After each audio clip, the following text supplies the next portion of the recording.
Great, thanks.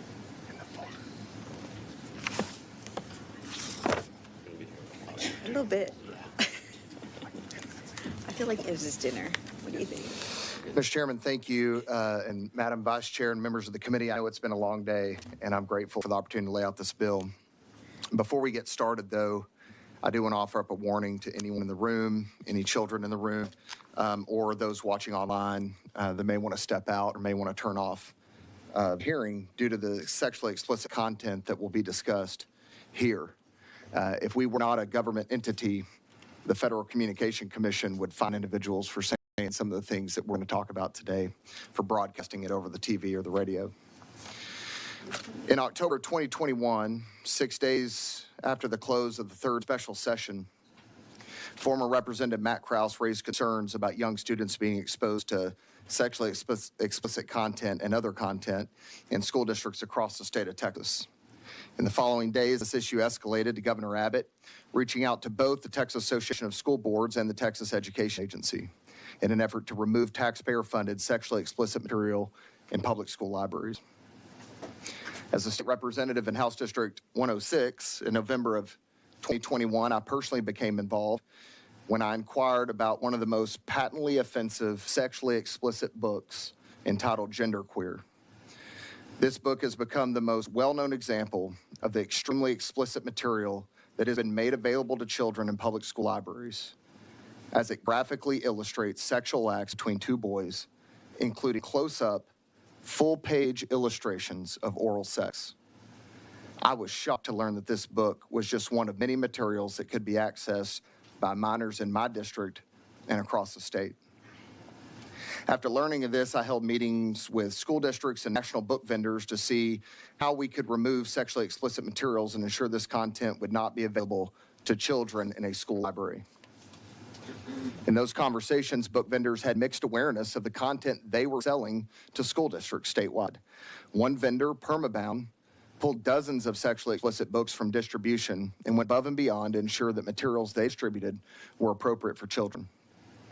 Another vendor, Follett, would not remove any sexually explicit books due to the risk of losing profits and stated that they would not change their current practices until legally required to do so. That's about the time Representative Shaheen and I got up and left the meeting. We could not believe that Follett chose profits over protecting children. Multiple school districts I represent and others around the state would go on to quickly remove sexually explicit books and establish new local policies surrounding library standards. But some have stopped short of doing so, including my own home district in Frisco ISD, thus creating the need for a uniform statewide standard that the READER Act hopes to establish. In my own experience, I was able to apply pressure to the school district and have a few titles removed due to sexually explicit content at first. Then the district seemingly drew a line in the sand, began to downplay the issue, and relied upon a policy of forcing parents to research every single title on campuses for sexually explicit content themselves, rather than proactively seeking out harmful materials district-wide.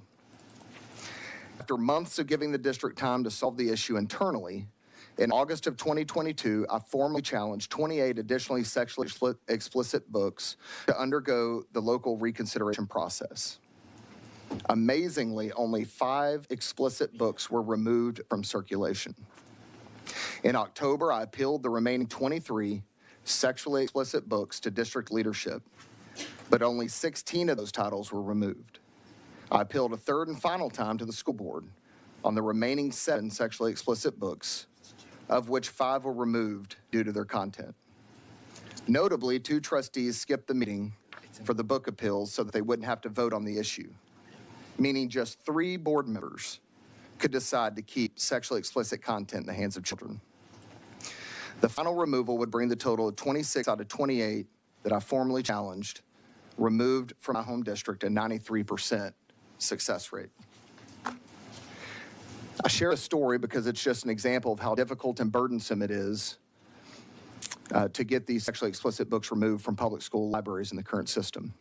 It took me, an elected official with a full staff and ample resources, including an army of concerned moms and teachers, 4 months to complete the formal process, and we still encounter challenges. So I can't imagine the strain that it would put on the average parent dealing with this issue on top of everything else. Everyone, elected officials, school district employees, librarians, and book vendors must do better to empower parents and protect children. The READER Act is a solution to this issue. This legislation will accomplish the following. First, it establishes a mandatory library standard. In more than 3,700 pages of the Education Code, there is only half a page dedicated to library standards, all of which are voluntary. Second, preventing sexually explicit material from entering public school libraries by requiring vendors to rate material. Currently, the Federal Communications Commission uses similar standards to regulate inappropriate or harmful content for the protection of children, and books should be no different. Third, empower parents through increased parental controls and require district transparency on sexual material through a consistent reconsideration process. Members, I know the media and certain activists will do everything to sensationalize this legislation and try to turn it into something that's not. I want to be very clear. This is not a Fahrenheit 451 style book ban. This is not a fight about silencing minority voices, and this is not an argument about race or gender or religion or political ideology. There is one common denominator in the books that we are addressing with this bill, and that is sexually explicit content. The READER Act is about just a few simple things I think Texans can agree on. That is protecting children's innocence, maintaining parental authority, getting schools and vendors out of the parenting business, and keeping school libraries what they should be, a safe place for students of all ages to learn and enjoy together.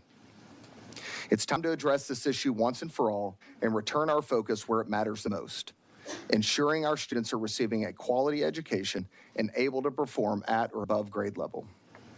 I know that you'll hear from members of communities across the state on this bill, and I urge you to understand the significance of protecting our youth from the sexualization that is occurring within some public schools. For example, I printed out excerpts from books I personally fought to remove from Frisco ISD. Each of these books are sexually explicit and depict sexual encounters of various degrees and are all found within each and every one of your house districts. These are examples, not the most egregious, of what we found. Damsel depicts a young damsel in distress who is forced to marry a prince, and the book details the following: rape, abuse, animal abuse, graphic language, and bestiality. Identical focuses on two 16-year-old twin daughters. One daughter is raped and sexually abused by her father in great detail. This causes her to develop an eating disorder, as the other 16-year-old pursues drugs as an outlet. The Perks of Being a Wallflower is about a high school freshman who experiments with drugs and covers the topics of date rape, heterosexual sex scenes, molestation, and masturbation. Let me be clear. The books that I've challenged don't just cover these themes. The books go into graphic detail about these sexual encounters. Everything that you could imagine, and likely some of the things that you couldn't. A vote in support of the READER Act is a vote of support for the basic values that I've outlined here. And I hope this legislation will earn your support today. There probably won't be any questions, so I'd certainly reserve my right to close unless you have a few. All right. Wow, that's all. I'll begin. Representative Hinojosa. Thank you, Representative Patterson. I have to admit that I haven't had a chance to study your committee substitute because we've been in here all day. I think it came out last night. Yes. But I have seen that there's a term that was in your original bill that is also, and by the way, are you laying out your substitute or your? Yes. Okay. That's in the original bill and also the substitute, and it's this term, pervasively vulgar. In the committee substitute, page 2, D-A3, it says the standards adopted under Section C must prohibit the possession. I'm sorry, which line are you on? So go to page 2, line 4, starts there. Gotcha. The standards adopted under subsection C must include and then you go to be reviewed and updated annually and include a collection development policy that A, prohibits the possession, acquisition, and purchase of. And so just to be clear, this is a standard that the State Library and Archives Commission will have to issue with approval from the SBOE. So this standard that they have to issue will prohibit the possession, acquisition, and purchase of, and then you go to number 3, library material that is pervasively vulgar or educationally unsuitable as referenced in Pico v. Board of Education, cites a U.S. Supreme Court case.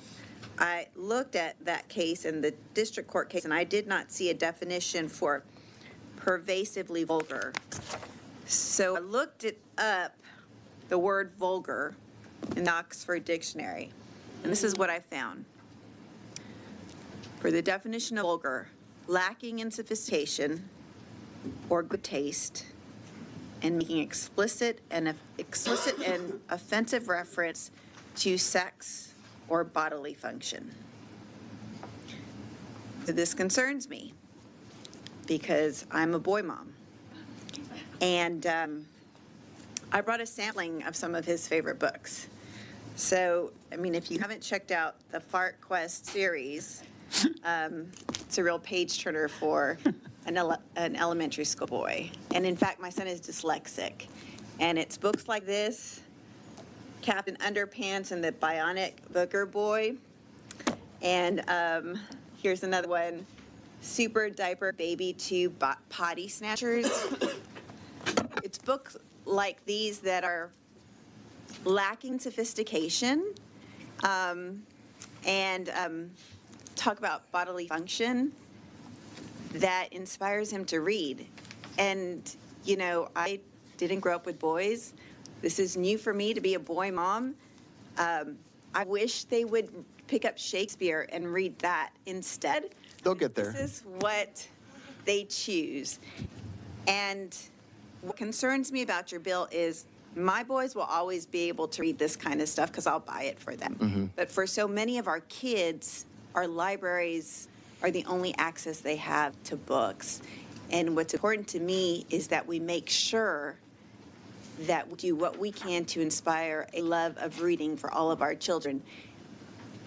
And oftentimes what they love to read is not very sophisticated and sometimes a little vulgar. Yeah, I mean, what I would say to that is that, you know, the sophistication is based on, you know, the age appropriateness of the child.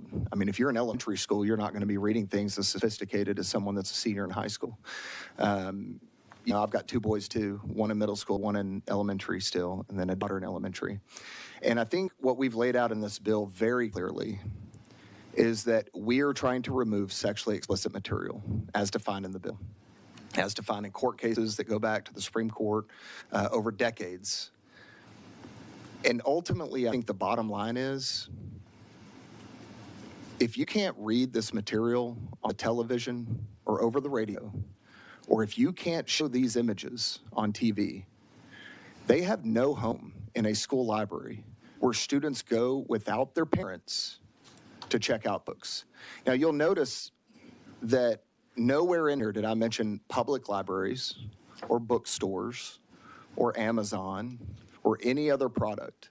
What we deal with in this bill specifically, and obviously it's why it's before your committee, is because we're dealing with public school libraries. And pervasively vulgar, sexually explicit content has no home in a school library. And that's what this bill seeks to address.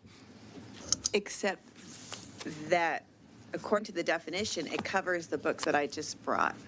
And so what I would ask is, I mean, maybe that's your intent to keep these kinds of books out of our libraries. I hope not. But what I would ask is that and look, nobody wants kids having access to sexually explicit pornography type, like any of that. You'd be Nobody surprised. wants that. I really don't think anybody wants that. Frisco ISD voted 3-2 to keep 2 sexually explicit books, including Perks of Being a Wallflower, which you have an example of right in front of you. If I may finish. So what I would ask is legislation like this, it's so important that you narrowly tailor it, because we're talking about,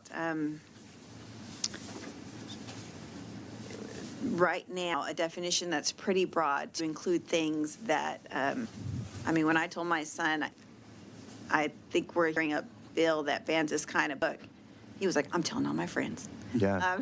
So I would just ask that you look at the language to ensure that you're not picking up in the language of the bill things that you don't intend to pick. Absolutely. Thank you. And if we can work with you to tighten that up to ensure that we don't include those books, I'd be happy to do so. I'd certainly hate to lose out on a future voter there. But I don't think that that is the intent of the bill, but I appreciate your concerns. Thank you. All right, Representative Tallarico. Thank you, Mr. Chairman. Thank you, Representative Patterson, for being here. We've talked about this bill. You know, I have concerns about the way it's written, not necessarily the goal, but I'm worried that the language is so broad it would have unintended consequences. And I'm more than happy to work with you and the other members of the committee to tighten it up in a way that could prevent unintended consequences and still accomplish the goal. Because I do believe that everyone on this dais, probably everyone in the House, doesn't want pornography in our schools or in our libraries, right? But I think the bill is written currently with the current draft in a way that would sweep a lot of the books under that rug. Also want to say for the record, we're friends, classmates, we work together a lot. So all my concerns are not concerns about your motivations. It's purely about the language in the bill. Sure. So, okay, first question is an easy question, because I do want to talk about the history of efforts to regulate, ban, or burn books, just so we know why it's important to be careful and to tighten up the language. So my first question is easy. What is your favorite book? Well, I mean, the Bible, obviously. Good choice. It's a good Republican answer, right? So I picked a fiction book right here, Lonesome Dove by Larry McMurtry, who may be the greatest Texas author of all time, who we lost 2 years ago this month. I read it in high school, still my favorite book about Texas and friendship and growing old and adventures and all that kind of stuff. And my first job when I was in high school was at our local school library, shelving books, helping people check out. I became a language arts teacher in San Antonio ISD. So I know the power that books have, especially for kids who are left out, kids who are different, kids who are bullied, to comfort and inspire them. And it's because books have that power is why we both know, and you and I have talked about this, that dictators and authoritarians throughout history, whether it's Nazi book bonfires or Mao's Cultural Revolution, why they try to ban books, right? You're aware of this history, right? Yeah, absolutely. And by the way, it is unconstitutional to ban a book based on political ideology or any ideology for that matter. Yep. And that's not what this bill does. Yep. And the thing that frustrates me about this discussion is that feels, we accuse this bill of trying to ban books. We accuse people who have questions about the bill of wanting pornography. And those aren't helpful, I think, in this conversation, because I think we all share the same goal. We just want to make sure we're tightly tailoring it to solve the problem we're trying to solve. And I kind of think that censorship is the original cancel culture, right? And it's why our founders enshrined that First Amendment, freedom of speech. Yes. And the Supreme Court, as you said, has said that the First Amendment doesn't just apply to your right to express ideas, it also applies to your right to receive ideas, right? Even in a school library context. And that's especially true of our education system, because free speech, I think, keeps us smart and sharp and free, right? And we do not want to raise snowflakes, right, who are, not able to take the realities of the real world. We want to prepare our kids, especially our teens in high school, to be ready for what they're going to face when they're outside of our school walls. But we do see kind of a troubling trend. You're aware that Texas has banned more books from 2021 to 2022 than any other state? I disagree. Okay. I mean, we're not banning books. I mean, I think that's a misconception. Yeah, I mean, just as you would remove any content that is not age appropriate from a classroom or for a library, it's not banning them. It's making sure that we have age appropriate items for our students. Yeah, and we all agree everything should be age appropriate. And I think we all agree there is some material that should never be in a school library, right? Pornographic, violent, racist material that has no literary, no artistic value. That like smut is what you would call it in the old days, right? Should never be in a school library. Yes. But that line can be hard to draw and hard to define, which is what you're trying to do in the bill.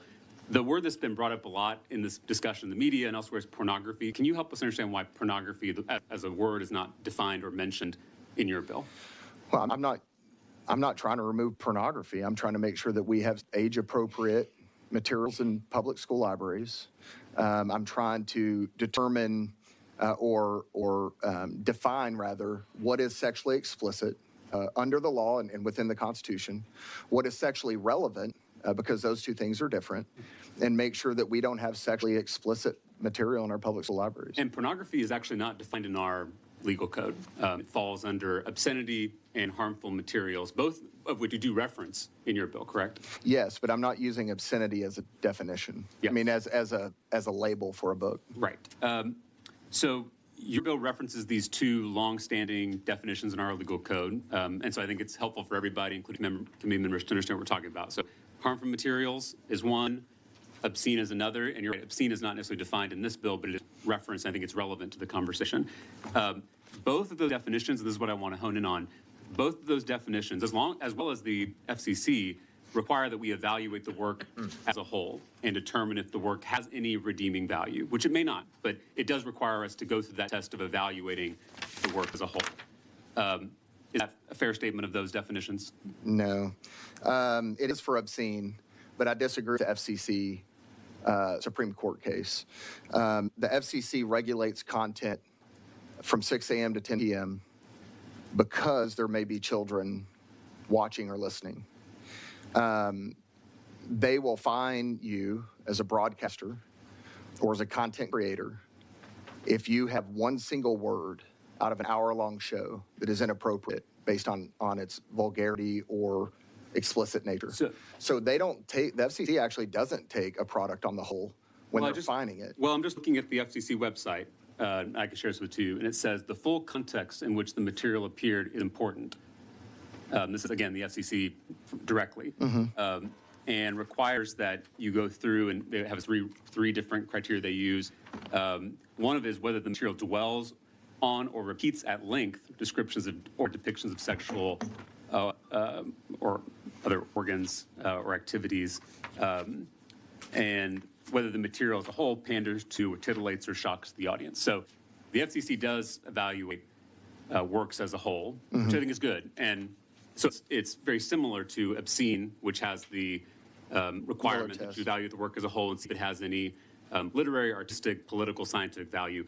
And then the harmful materials definition has the thing about redeeming quality or redeeming value for youth, right, or minors, right? Is that so? Your understanding? The reason that we use the term patently offensive in the bill is we actually lifted that from the FCC case from 1978, where it talks about the FCC having the ability to regulate based on these factors, and patently offensive is the term that we've used as a result of that. Now, we do refer to other items in penal code in two different areas to make sure that you know exactly kind of what we're talking about here, but patently offensive is what we're using. Right. So we've got obscene and harmful materials as two different definitions, very similar, meaning that it includes kind of patently offensive, then it has that a requirement that you got to look at the whole thing, right? Does it have any redeeming value? Right. Is it, if you look at the whole thing as a whole, is it worth keeping? But and this is what you just mentioned, your bill kind of doesn't use those, and instead is creating new definitions. Like, this is where the concern comes, that these new definitions are overly broad from what we've always used in the past, being obscene and harmful materials. So just to make sure I'm clear, one of the new definitions is sexually relevant materials, which is basically any material with a reference to sex in it, I think is a fair way to put it. I would disagree that we're categorizing these as new definitions because we're using existing content that's already in the penal code as reference. So you're taking out of a definition that has multiple parts and just using one of those parts to create. Well, the patently offensive, but that's not new either. I mean, that's from 1978. Sure, but I'm saying, but to say sexually explicit, which is the second one, has to be a reference to sex, but has to be patently offensive. It's in some ways, cherry picking sounds like I'm criticizing it, but it's taking parts of a holistic definition and just using parts of it to create a new definition. Because you're defining sexually explicit as a new definition in your bill, right? Even though we define it in the bill, but we define it as referenced in the penal code. Part of another definition. Right. So instead of the holistic definition of harmful materials or obscene, which we've always used, you're taking part of it, which is offensive. Yeah, and Can I address why we didn't put on, Sure. on whole? Sure. Okay, Yeah. so, we have reviewed a lot of books, too many. And by the way, and I should have started with this, but my staff has done a phenomenal job over the last 18 months having to comb through material that no child should see and probably adults shouldn't read either, and having to go through all of this stuff, all these books along my side and create all this information, and not only for the bill, but on the process that we've been over the last 18 months. And one of the things that we did not want to lose sight of is that there are books out there that probably, with the exception of a page or two, out of multiple pages, aren't really, no one would consider to be sexually explicit or patently offensive. There's one book about a totally different subject, about a sport, that has one scene in it. If you took that book on the whole, you may conclude that that book is not patently offensive when taken on the whole. But if you look at, there is what the FCC guidelines are, it can be one word, it can be multiple words, it can be multiple scenes, it can be one scene that is viewed as patently offensive. And we didn't want to lose track of the books that have graphic scenes, graphic rape scenes, graphic incest scenes, because they're not, when taken on the whole, a large percentage of the book. So, and this is, I think this really, we're boiling down to my primary concern, and I think a concern of others on the committee and folks in the community and across the state, is this new definition that circumvents the requirement to evaluate the work as a whole, which, as I mentioned, the FCC does, because they want to make sure that the material dwells on or repeats at length those descriptions that are vulgar or sexually explicit, right? Rather than just a passing reference, because your favorite book, which is also one of my favorite, the Bible, of course, has scenes about incest and rape, but that is not the whole book. It doesn't dwell on it, right? The book is about much more when taken as a whole than those explicit sex scenes. The same is true of my favorite book, the greatest novel, I think, in Texas history. Although the book is about much more than sex, as I mentioned, it does have 9 sex scenes, and includes a story about a woman being beaten and raped, and it includes stories about sex with prostitutes. For those that have seen Lonesome Dove, the miniseries, or read the book, I'm sure you know what characters I'm talking about. Would you consider those descriptions or portrayals of sexual conduct, sex with a prostitute or rape? Well, I read Lonesome Dove, and I'm not going to go through every single book that exists and say yay or nay. But we're asking is for our vendors, our librarians, our schools, and TA to go through every book. That's why I think it's important. Yeah, as they should. It's their dang responsibility. I mean, it's their responsibility to make sure that there is not anything patently offensive or vulgar or sexually explicit in their materials. What I will tell you is that these are not new definitions. I know you've said that multiple times, but these are not new definitions. We pull from existing definitions. We're not making anything new here. But if you're pulling just parts of old definitions to create a new one, that's a new definition. Well, no, the patently, the bulk of the definition is not new. That's from the FCC from 1978. But if it wasn't new, then it wouldn't be defined in your bill, right? We all write. No, it's defined in our bill because we want to be overly clear what we're talking about. We're being overly clear that we mean sexually explicit content, which is a relatively new phenomenon. So let's talk about sexually explicit. Let's use Lonesome Dove. Yeah. So you said, so if sex with a prostitute or rape are going to be considered sexual conduct under your definition, right? Because we got sexual conduct and then we got offensive. Yeah, right? Depending on how it reads, it could fall into sexually relevant material that would not be removed. Now, there's an opt-in for parents where you have to opt in to allow your children to read sexually relevant material. Is sex with a prostitute patently offensive to you? Yes. Yes. It is. Okay.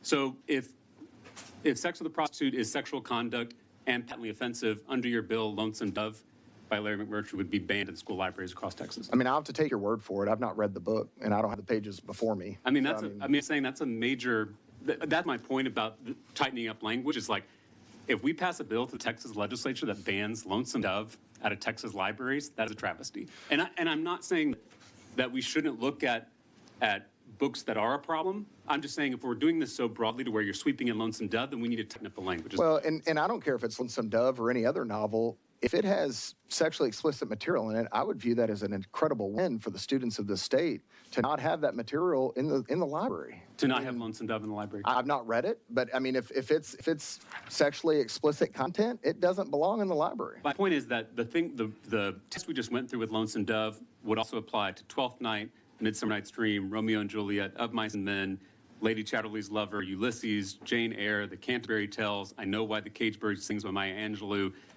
and the Bible. But you do have an exemption for required curriculum, which will include the Bible, and I want to talk about that. Yeah, well, I mean, first off, I reject the premise that when DEA is looking at whether or not the book vendor rated this book as sexually explicit or not, they're not sitting across from someone and saying, well, you know this book, that's either sexually explicit or not. I mean, they're going to look at the material. They're going to know whether it is or isn't. But they're going to. I'm at a disadvantage because I've not read the book that you're describing. But my point, Representative Patterson, is that they're going to go off of what you pass into law, right? And so, or what we pass. It's not just you're introducing the bill. It's up to us to tighten the bill to make sure that when vendors are looking, they don't ban Lonesome Dove, because that's crazy. They might need to ban Lonesome Dove, though. That's my point. I mean, if it's sexually explicit, they may need to remove that. But I've not read it, so I'm at a disadvantage. I mean, I think that's helpful to hear from you, that would be the consequence. If it's sexually explicit, if it is, then it should not be. But you see my point. You say sexually explicit. We have to go by your definition, which is just. Yeah, because I'm the one that wrote the bill. I know, but my point is the definition you wrote was if it's about sex and it's offensive. Offensive just means that it causes someone to feel upset. That's the definition of offensive. So any reference to sex, even if it's a passing reference that someone finds upsetting, that would mean the bill is banned. And my point is that that's not the definition in the bill. That's not the definition of sexually explicit in the bill. It's if it's sexual conduct that someone finds patently offensive.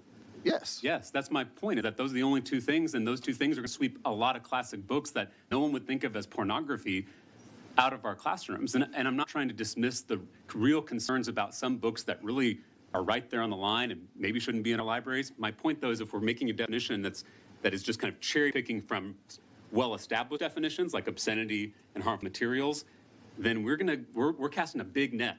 And it's going to catch a lot of classic books that we think should be in libraries. Again, everything should be age appropriate. I'm not saying, I mean, not only can an elementary school kid not read Lonesome Dove probably, but for a high school kid, of course, I think they should be exposed to classic literature, including the Bible, right?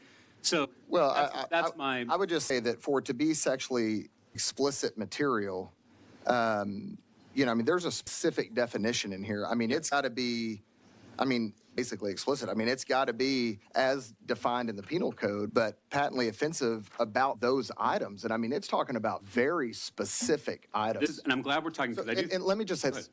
It's not, the song Puff the Magic Dragon? Sure.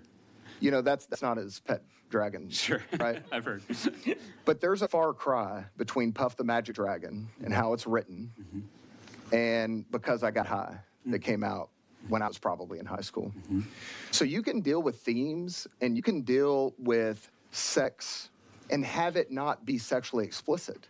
That's why we have the sexually relevant category as a catch-all for the other items that would be relating to or referring to sex. You can have that and it not be sexually explicit. The books that we're going after here, these graphic novels, so-called YA books that these publishers are hiding behind our current exemptions, the penal code for education purposes, that anyone else that would likely give this material to a minor would be arrested. You're talking about graphic detail. You're talking about... Representative Patterson, no, I'm not defending those books. I'm not talking about those books. What I'm talking about is that in an attempt to try to get rid of those books, your definition is poorly worded because it's going to force vendors who, just because they're trying to make profits, right? I'm not trying to defend big corporations here, but because they're trying to defend their profits and you have the death penalty in here for them, they are going to use the most wide-ranging interpretation of your definition so they don't get caught and it hurts their profit margins. Well, and that's a good point. So, and that's why I think our definition has got to be airtight so that it doesn't include classic books. And I want to work with you on it, but I think the way it's currently written, it's sexual conduct, meaning anything about sex, and it's patently offensive are the only two things you got to meet. And I don't think that, just like you walk through with Lonesome Dove, those two things on their own, without considering the work as a whole, aren't going to cut it, in my mind, unless our goal is to ban classic books, including the greatest novel written in Texas history. Patently I want to offensive talk. is not just up to me, it's a community standard. Let's talk about that. It's a community standard, and by the way, it's a community standard that the FCC uses for all 50 states. But remember, and I don't want to keep pointing out the FCC, but they do evaluate works as a whole, and they have a criteria to do it. And so, I would honestly, if our goal is FCC, if we just want to put this language in your bill, I would be. But you're pulling it from the website, and I'm pulling it from the Supreme Court case. Well, this is in federal statute. Okay. Well, then, so they have to take everything on a whole. Mm-hmm. So then they can't fine you for one bad word out of, and I know I'm not supposed to ask questions from this side. That's okay. That's all right. But Conversation. they can fine you. They regulate speech. One single word out of a 3-hour movie on TV, And they can fine you for one word. So they're not taking it as. And I'm not saying they don't prohibit certain things. I'm not saying that libraries shouldn't prohibit. I started off saying libraries should prohibit things. Yes. I think the key is, are you evaluating something like the Bible, something like Lonesome Dove as a whole, rather than taking one line or one paragraph and pulling it out of context? Yeah. I want to talk about the exemption that you have for required curriculum. Yes. Because I'm confused about how this would work in practice. So if the work is used as part of required curriculum, it's suddenly no longer sexually explicit. Is that? Your bill says directly related to required curriculum. No, we're exempting required curriculum because of the classics that you mentioned that may be a part of required reading. Our goal is not to go after To Kill a Mockingbird or any other classic literature that students may need to read and is part of the required curriculum. And if it meets the standard for the TEKS Yep. and all of that, that's our catch-all, our safeguard to make sure that we're not going too broadly. And I love to hear that that's not going. I don't believe that's your goal. That's why I'm trying to work with you and everybody else in the community to make sure that doesn't happen. Because we know sometimes we pass bills here that don't have tight language and it has unintended consequences that maybe you as the author or we as the committee certainly. didn't intend. So, but my point is, curriculum, as you're well aware, is not centralized in Texas, correct? I'm sorry, what? Curriculum is not centralized, meaning it's Right. it determines district may by be. district, school by. I'm not talking about that, Bill. But Yeah. curriculum, as of now, is decentralized, meaning Right. district by district, school by school, classroom by classroom. Correct? Yes, but there are certain standards in place. I mean, you can't just make up whatever your curriculum. So the only standards, and this is what the section of code that you're linking to when you say directly related to required curriculum, is just the part of code that says you have to teach language arts, social studies, science, and mathematics, and then some enrichment curriculum. So I guess that's why I'm confused, is you're not linking to a list of titles that wouldn't be banned. That would make me feel better, but you're not doing that. So help me understand, one, how this would protect books if they're not mentioned. And then two, if the curriculum changes district by district, does that mean sexually explicit is changing district by district? No, not at all. First off, required curriculum in the education code is a specific set of concepts, though not a specific set of materials, as you're referencing. Right. But those materials have to have educational value, of which all these YA novels don't. But they have to have educational value, and they have to be in accordance with the TEKS. So there is some set of standards there. But no, in terms of the sexually explicit material, the book vendors have to rate that sexually explicit or sexually relevant. And then they provide a list to the TEA, and any parent can challenge those definitions or those labels that they put on the book. So meet the TEKS. An educator in a classroom in your district can decide what books to use, and an educator in my classroom can decide what books to use. So that and if a teacher decides to use in their classroom, suddenly that's an exemption from sexually explicit, correct? If it's educationally suitable, I mean, if it meets the other criteria, yeah. I mean, all the criteria are as long as it's aligned to the TEKS and as long as it's. No, it has to be educationally suitable. I mean, that's part of the definition in the bill is educationally suitable, which is also part of the PICO case, by the way. Yeah, so an educator, as long as they are making it part of their curriculum, then it's not sexually explicit. If an educator wants to stand by identical and that graphically details the rape of a daughter by a father and all the details surrounding that and say that that is educational material, I don't think that teacher is going to have a job very long. And if a teacher wanted to teach the Bible, there's a scene, obviously, as you are well aware, with Lot, where he sleeps with his daughters, right? Incest. I would not think that's should be banned, right? If a teacher's trying to use the Bible in class to align to our TEKS about religious literature, that should be allowed, even though it's including a sexually explicit scene. I think that that would be a sexually relevant scene under the definition of the book. Again, the Puff the Magic Dragon versus because I got hold on, Representative Patterson. So a father sleeping with his daughter is not offensive? No, it is offensive. Absolutely. Okay, so it's look at the definition it's of sexual sexually. conduct that's offensive. That would be It's not. sexually It's explicit under your definition. You're misstating the definition. It's not just offensive. We're talking about community standards. They're so patently offensive that the community on the whole would be offended by that. Which I think we're talking about books. Hopefully, every community in Texas would find incest offensive. Absolutely, but there's a difference between saying this book has incest, and which I'm not going to read, but there may be others. Sure. But these books that you all have examples on your desks, there is a difference between saying that something is incest and talking about theme and having the graphic detail of a sexual encounter. That is very different. But we're talking about apples and pomegranates here. Right. And my point is, though, that the definition that you have doesn't make any of those distinctions. I disagree. Well, we've already gone through a test where we used a classic book that I haven't read that it would be banned. I mean, no, I'm taking some things for your word for it and assuming. I didn't agree to anything. So if a district decides that something is related to their curriculum in one district, another district decides that it's not related to their curriculum, that means we would have books that are allowed in one library and books not allowed in another library. Not necessarily. Not necessarily. So as it relates to curriculum, yes, but you have to keep in mind that that's not the only standard here.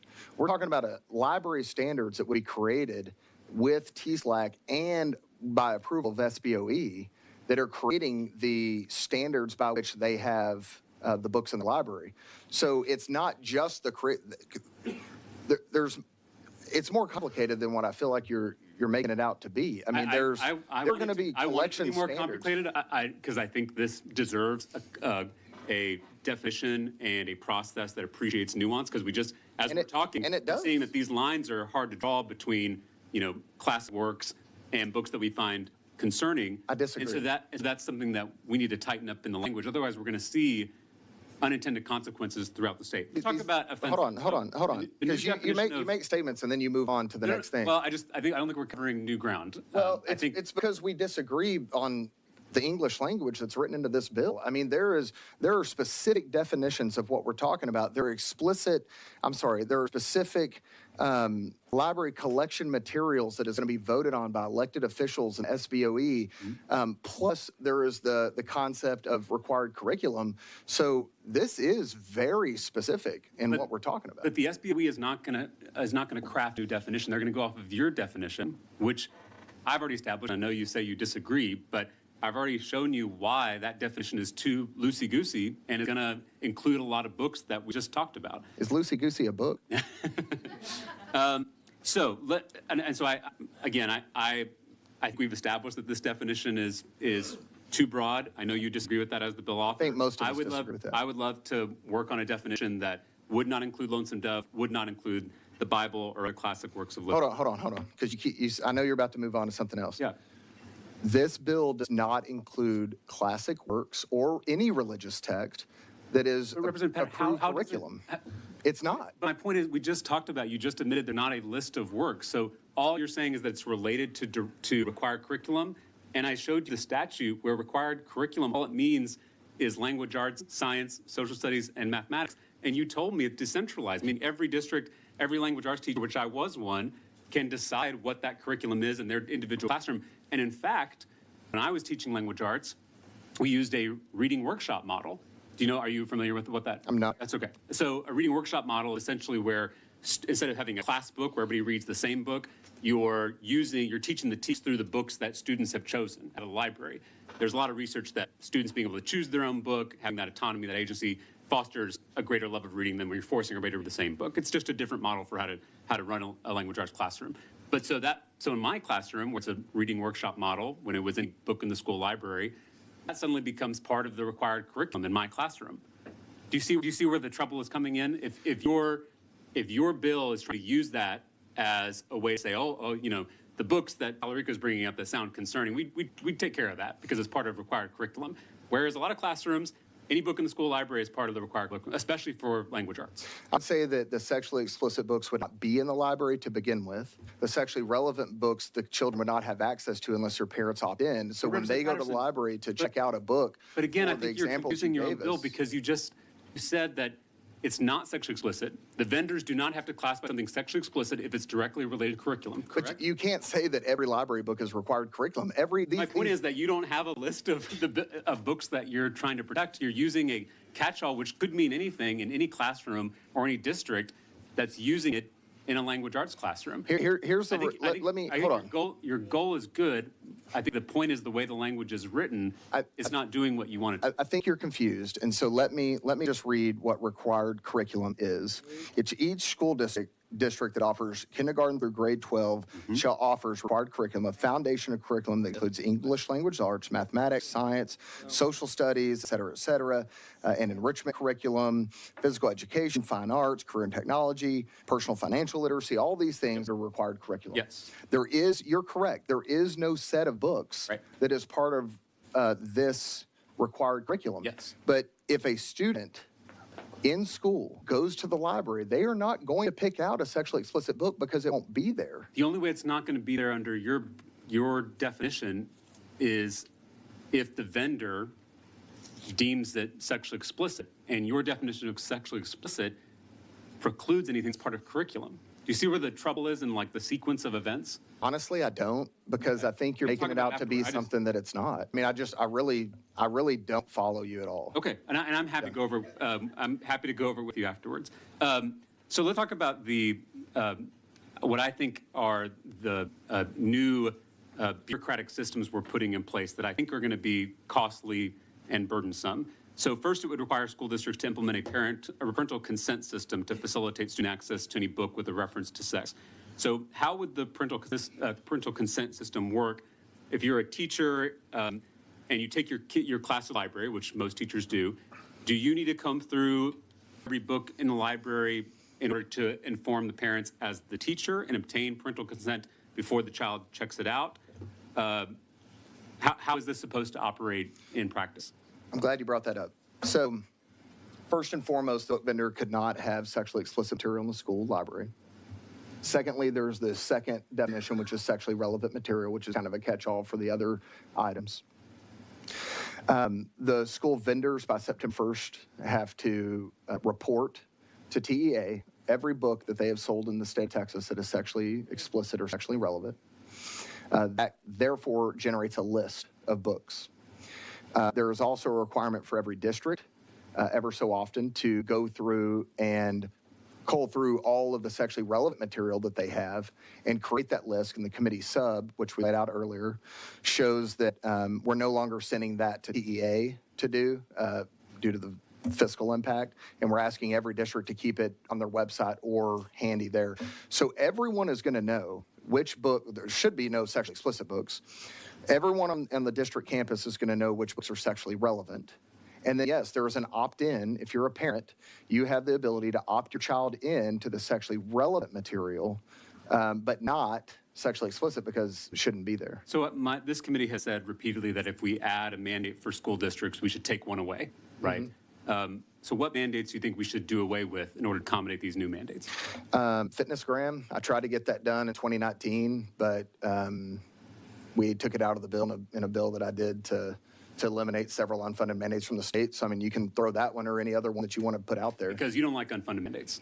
Well, I don't like unfunded mandates, but what I like worse is our kids being exposed to sexually explicit material. I don't view this as a mandate. I view this as some adults don't have common sense. And so the state needs a statewide solution on this issue. And so you're dang right. The state of Texas is going to come down and say, you won't have sexually explicit material, sexually relevant material. The parents are empowered to determine whether or not their children have access to that material.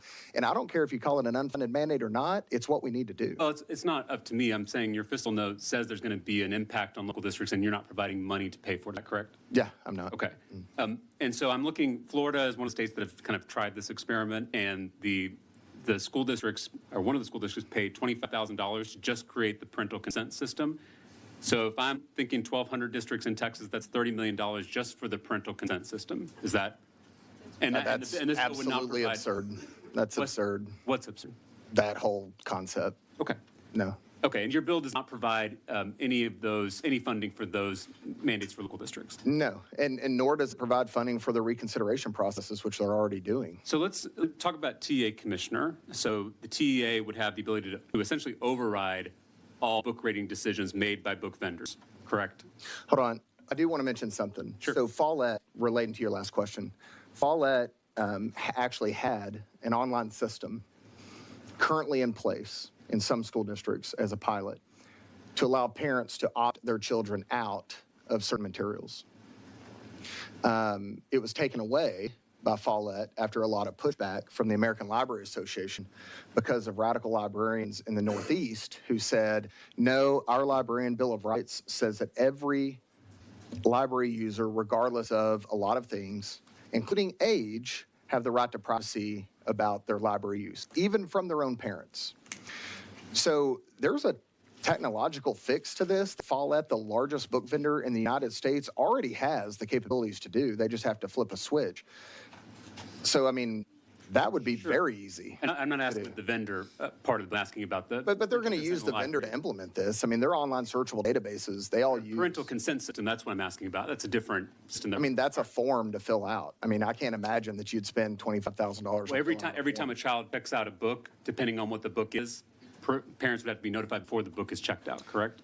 No, what I envision, and that's for the SBOE to determine with consultation from TSLAC, is that if there's books that are sexually relevant, I would assume that they may be in a different area, that they may be, somewhere else, and that you would know whether or not a child has the ability. I mean, I don't know. We're not getting that prescriptive. They can do it however they want to do it. If they want to spend $30 million doing it, they can.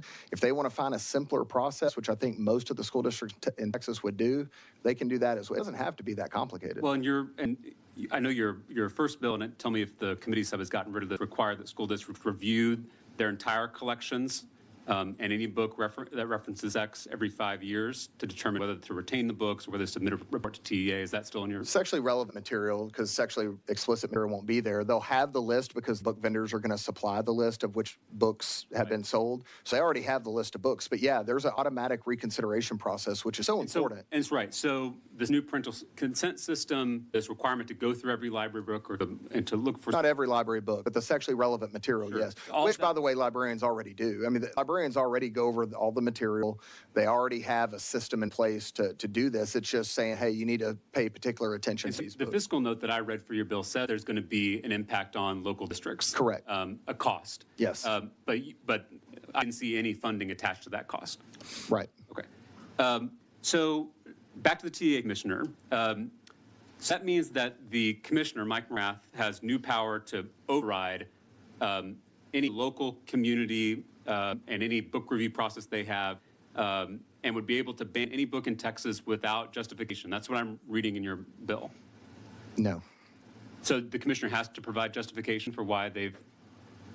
I guess I don't understand the question. I mean, TEA is going to be the administrative wing of this. The book vendors themselves are the ones that have to apply our law if passed. The commissioner can override any vendor decision, correct?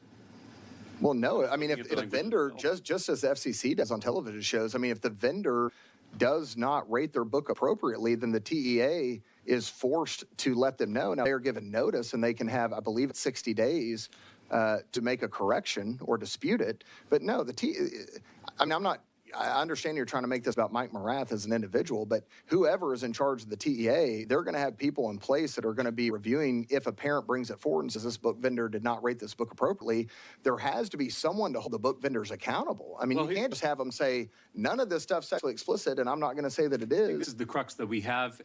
Every school district in Texas has a process for reviewing and processing complaints about books in a library, correct? Yes. And so we're replacing that process at a local level between parents and educators with the TA.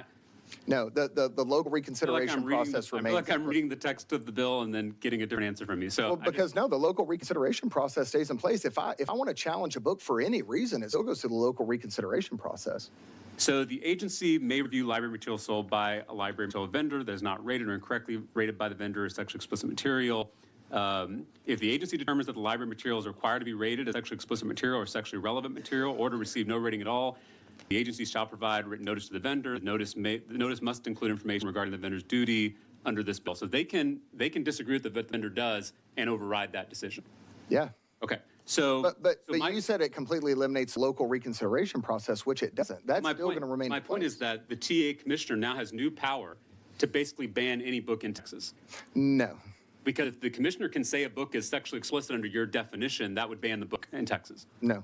Sexually explicit would not No. be banned? No. We're not banning any books. What? How is sexually explicit? You just said there's a library collections. You said that it's going rule to ban that you books in the can state have of sexually Texas. explicit. I can go to the mall, Stonebriar I'm Mall in sorry. Frisco, Okay, yes. Let me clarify. and go to Barnes and Noble and buy you'd be this banning book. from school libraries. Is that the TA commissioner can now do that for any book that they as they see fit? I don't know that it would be the commissioner. I would assume he would have someone Sure. else that looks at that. But he would have final authority.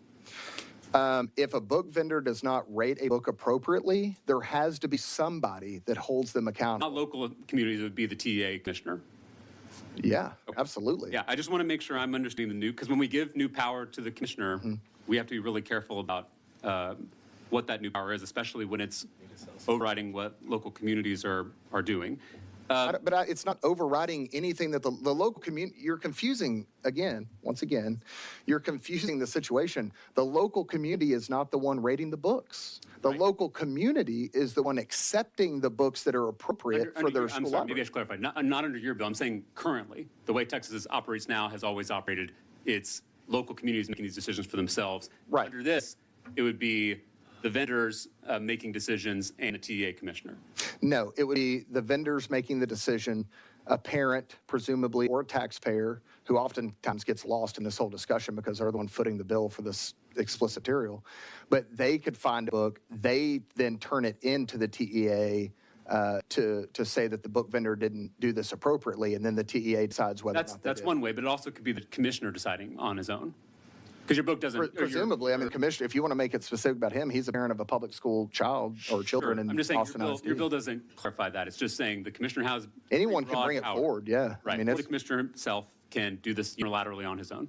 I mean, look, I get what you're trying to do here, but I I'm mean, really we not have, trying to- I just I want to. well, no, we have specific, you're making it sound like the TEA commissioner can just willy-nilly go out there and pull any book. We have definitions in this bill. We have required curriculum. We have library standards that are going to be set by, for the first time ever, by the way, because all the standards currently are voluntary. We have library standards that are going to be put in place. This is not one person on a witch hunt out by themselves, willy-nilly going out and finding books and banning them, as you say.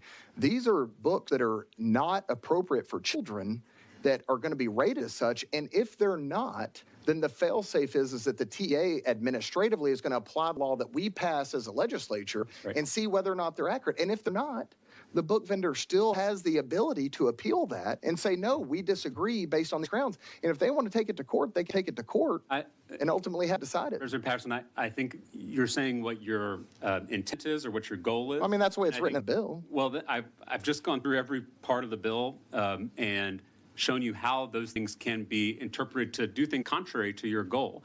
And I think it's our job, and we know that happens, especially in education policy, where we'll pass major legislation, we think we know what it's doing, and then it has negative consequences for our kids, for our parents, and for our schools. And so that's my concern, that the way the bill is written, some of these things we've already gone through, that it will have these major negative consequences. And I want to work together. I don't want this to, I know you're taking offense at this, and I don't want this to be confrontational. I'm not taking offense. I'm just confused because this is very plain language, and it's really not that complicated of a bill. I would love it to be plain. I think what we're having an issue with is that these definitions can be used, as we've already demonstrated, as you've demonstrated here, to ban books that we don't want banned. I want to be very clear. I have not demonstrated that whatsoever. You gave me a hypothetical of a book that I haven't looked at. That's not the way this policy would go. I never said anything about banning a book.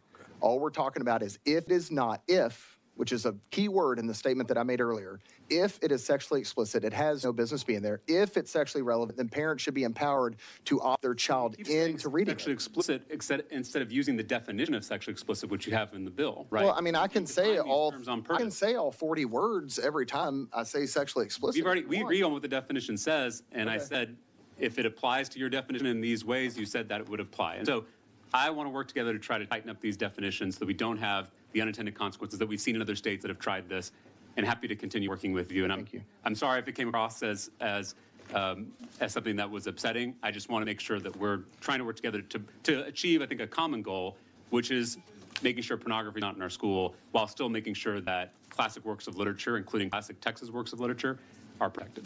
Yeah, and just to be clear, I'm not offended and I'm not upset.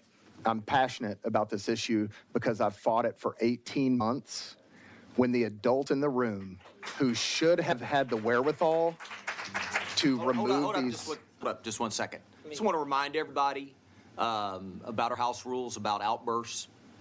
Okay, this is a serious discussion, and we don't need the fan club. We're going to get to everybody, so no more outbursts. And I appreciate Thank you, Mr. Chairman. that you have supporters here in the room, and that's good. And I want to have this conversation. I just want to make sure we're doing it respectfully and thoughtfully. And I think if there are concerns about language not being tight enough, I think it should be something we all feel comfortable talking about. I agree. If there's a gut, kind of a knee-jerk defense of it, I think that is more alarming than us working together to try to ensure languages. Look, I want to work with whoever on this committee wants to, but you made a lot of assertions that just aren't rooted in reality. And so that's where I was having a hard time with. We have very specific, we didn't make anything up here. This is existing words in the penal code. This is existing terms that the FCC uses for 330 million Americans or however many there are. We didn't make it, that part is not the new, I didn't think that that was where you were going earlier because that's not the new part. That's all existing. I mean, we use 3 Supreme Court cases. We use the way FCC does it. The existing penal code, that's all in there. That's nothing Patterson, new. and I know that's what you think you're doing. We've talked about how by cherry picking parts of established definitions and lumping them together, that is a new definition. Although it does contain parts that exist elsewhere, it is now a new thing. You're putting it together as a whole. And we've talked about the FCC is doing a lot more than what your definition requires because it requires that works are evaluated as a whole. They don't, though. I mean, I know you're saying things here, but If there's one nude scene in a movie, it's rated R. Okay. One scene in a fair maybe movie. something to consider since the FCC is your standard. Let's just adopt the language that the FCC uses. Are you open to that? I'm not, look, man, I'm not agreeing to anything I haven't read, okay? I mean, it's just, I mean, that's. Representative Patterson, I would love to look at this language because I agree. If the FCC is your goal, let's actually use the standard they use rather than something new in the bill. That would be my only concern. Thank you, Representative Patterson. Thank you, Mr. Chairman. You bet. Chairman Longoria. Thank you very much, Chairman. First of all, I appreciate all the effort that you've shown on this bill. You've put a lot of work in. I'm trying to grasp, how does this work as a parent? I have 2 daughters, 8 and 11. I'm trying to figure out how does this help me as a parent to make decisions on what I feel is in their best interest, I guess, growing up. Well, thank you. And first and foremost, what it does, and one of the things that I grew frustrated with over the last 18 months was Frisco ISD, I'm going to use anecdotes because that's my personal experience over the last 18 months. Frisco ISD had a system where every parent had to know every title and every word in every book in every library. And we're a fast growth district. We build new schools all the time. So when we build a new school, they say, well, we need 12,000 or we need 15,000 books. The book vendors then supply that. The librarian may walk in, may not even be hired on day one, but may walk in on day one and he or she then doesn't even know what's in the library. They just show up. The book vendor's done all the work. They've even set up all the displays within the library. So number one, what it does for the parent is it makes sure that we don't have any sexually explicit material. No longer do you have to be the sole authority on every single book in the library and know everything about every book. So that's number one. That's what it does for the parents. Number two, what it does is because the book vendors have to create a list of every book sold into the state of Texas that was sexually explicit, sexually relevant, and give that to TEA, it's going to be known which books that you may want to pay closer attention to for your child. Number three, every school district is going to have their own list of all the sexually relevant material that they have on file. So if you want to go view that and make sure, hey, okay, I know this book's on TEA website, but I don't know if it's in my specific district, you can go to your school district and you can find that list of books from your school district. And finally, it gives you the power, the authority over what your child checks out of the library by opting your child into certain sexually relevant materials that may be something that you want your child to see, that may not, rise to the level of concern for you as a parent, but may rise to the level of concern for another parent. So it gives really the ultimate flexibility to the parent on everything except for sexually explicit material, which wouldn't be allowed to be there in the first place. So the vendors can't purchase any sexually explicit material, or they would be, They can't sell it into the school districts. okay, into the school districts. Are they the ones making the ultimate decisions on what's being put on the shelves? Yes, and that's why we chose the vendors specific. Look, this isn't a witch hunt over librarians or school administrators or any of that kind of stuff. In fact, we have explicit protections for our public schools in the bill. But what we're trying to do here is saying, okay, look, there's these vendors. They have a direct financial relationship with the school district. They are selling materials, and quite frankly, a lot of times what we found was materials that they didn't even know were that way. Because the school districts are saying, hey, I want highly rated books. I want award-winning books. Well, in 2023 America, highly rated and award-winning books, a lot of times, based on what I've found over the last 18 months, are a lot of the sexually explicit materials, some of which I've shown to you with the handout earlier. Those are award-winning books in this country. So book vendors didn't really, at least like Permabound, for example, they weren't trying to go push sexually explicit materials on children. They didn't really realize what they were. I mean, the guy came in my office, hat in hand, was embarrassed by what they had. And then they pulled several dozen books. So yes, the direct financial relationship between the book vendor who's getting money for the books that they're selling and the school district who's sending them money, that's why we attacked in the bill. That's why we attacked that relationship to say the book vendors should be the ones in control and be responsible for what they are sending our students. So I think a lot of the books that are subject to sexually explicit material are award-winning books, right? That's right. Whatever way they deem them. I think kind of as a parent, my wife and I, we watch HBO, and Yep. there's award-winning movies on there.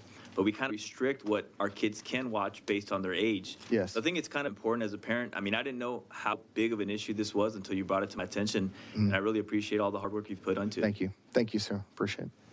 Thank you. Representative Harrison. Thank you, Chairman, and thank you, Representative Patterson. I think. Sorry, I'll turn my chair this way. Yeah, no worries.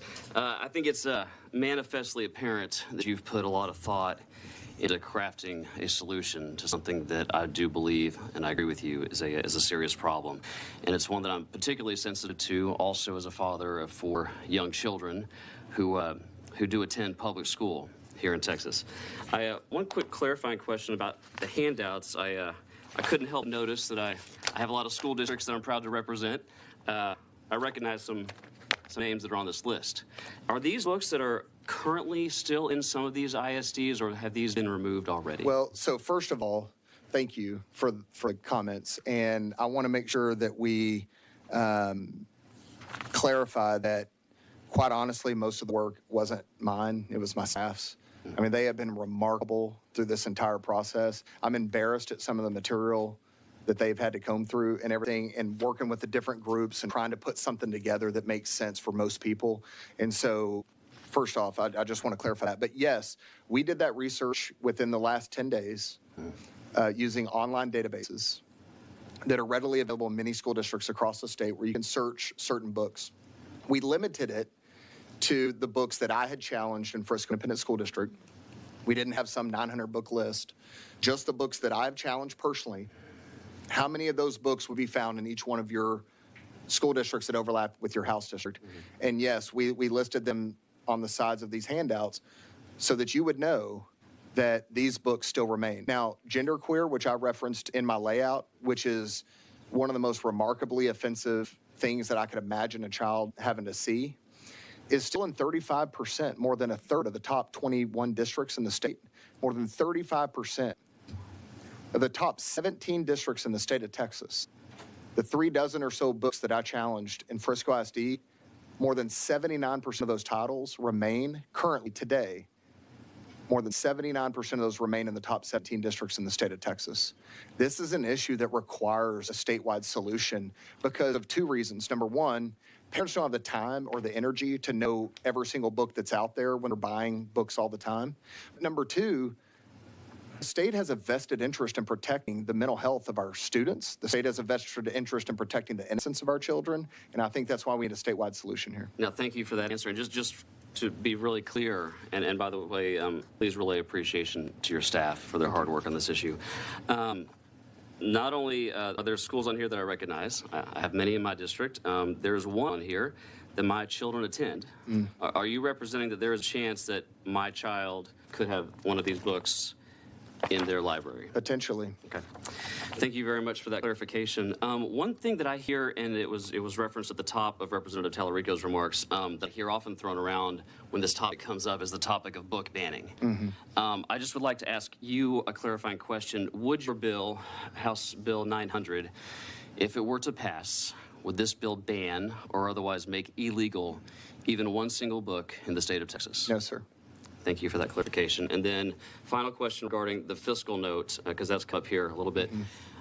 Maybe I'll back up. How would these books have ended up in the schools in the first place from a fiscal perspective? Is it possible that not only is this in my children's school, but that my constituents paid to have these books in their school? Absolutely, sir.